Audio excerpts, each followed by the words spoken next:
சரத் சாரோட கேரக்டருமே என்ன இவர் இவ்வளோ இன்னசென்ட்டா இருக்காரு. ஓகே. அந்த இப்போ ஒரு இன்ஃப்ளேஷன்ல விலை ஏறுன்றது வந்து இன்னைக்கு இன்டர்நெட் இருக்கு.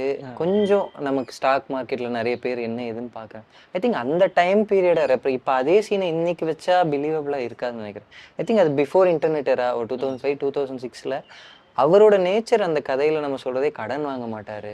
அவர் ஒரு டிராவிட் ஃபேன் நம்ம சொல்றதே எல்லாத்தையும் ரொம்ப சேஃபா.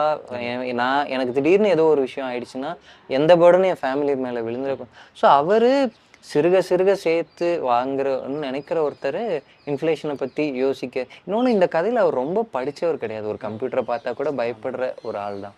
அந்த ஐடி பூம் அந்த டைமில் நான் லிட்டரலாக பார்த்துருக்கேன். நான் காலேஜ் டைமில் படிச்சுட்டு இருந்த டைமில் நடந்த விஷயம். படிப்படியாக அது ஏறல, ரொம்ப சடனாக ஒரு ப்ரைஸஸ்ல மேலே போச்சு. அதாவது போன வருஷம் வித்த ஒரு பொருள் ஒரு வருஷத்துல அது இன்டூ 100 டைம்ஸ் டபுள் ஆன இடங்கள்லாம் இருக்கு.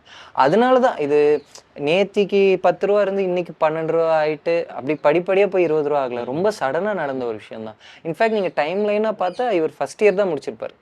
ஸோ அவர் +2 படிக்கும்போது இருந்து 1 இயர்ல தான் அந்த ப்ரைஸ் இன்னுமே ஒரு 10 இது மேலே போயிருக்கு. ஸோ அது அவருக்கு ஒரு ஷாக்காக இருக்குன்றது தான் அதுக்கு பின்னாடி இருந்த